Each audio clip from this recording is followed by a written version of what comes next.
Sinimulan ng busisiin ng Kamara ang mahigit 332 billion pesos na budget na hinihingi ng Department of the Interior and Local Government para sa 2027. Sa budget hearing, kabilang sa mga tinanong kay DILG Secretary John Vic Remulla ang mga hakbang para maiwasan ang mga insidente ng karahasan sa mga paaralan. Narito po ang aking unang balita.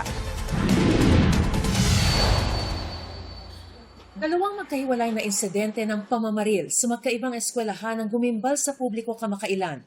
Humantong kasi ang mga ito sa pagkasawi ng 3 estudyante sa San Jose National High School sa Tacloban at 2 naman sa Ateneo de Zamboanga University. Puro mga menor de edad ang gumamit ng mga baril na inisyo ng gobyerno sa mga kaanak nilang government law enforcer pa. Kaya sa pagdinig ng House Committee on Appropriations para sa proposed 332.5 billion peso budget ng DILG para sa 2027, inusisa ang kalihim ng DILG tungkol sa halos magkasunod lang na insidenteng ito ng karahasan. Paano kayo nagko-coordinate ng investigation at pag-prevent ng future school violence incidents targeting children? The Department of Education and the DILG are entering into a memorandum circular to allow barangay tanods inside the school buildings. So they will be part of the security augmentation force to inspect the bags before they enter. Outside of that, the PNP is regularly scheduled in the ingress and egress of students during school time. They are required to be there. Tinanong din si Secretary Remulla kung ano ba ang patakaran pagdating sa mga government-issued firearms. Ano ba ang protocol sa handling at ano ang mga nilabag tungkol sa handling ng issued firearms? It is stated in the protocol that they are responsible at all times for their guns. And they are supposed to put it in safekeeping under lock and key, if not in their possession.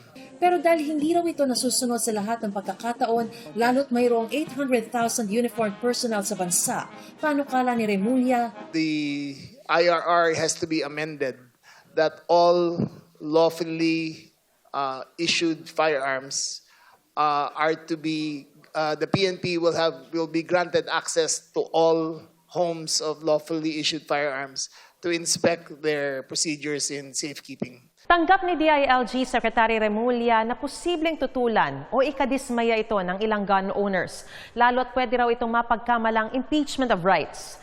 Pero paalala ni Secretary Remulla, ang pribilehiyo raw na magkaroon ng baril o armas ay hindi nakasaad sa ating konstitusyon. Nanawagan din siya sa Kongreso na pag-aralan ang pagpapataw ng mas mabigat na parusa para rito. Those who own the guns are reckless imprudence resulting in homicide. There should be a greater penalty for the owners of the guns that are used for illegal purposes. Ikinabahala rin ng ilang mambabatas ang tila lumalalang impluwensya sa mga kabataan na nakikitang karahasan sa internet.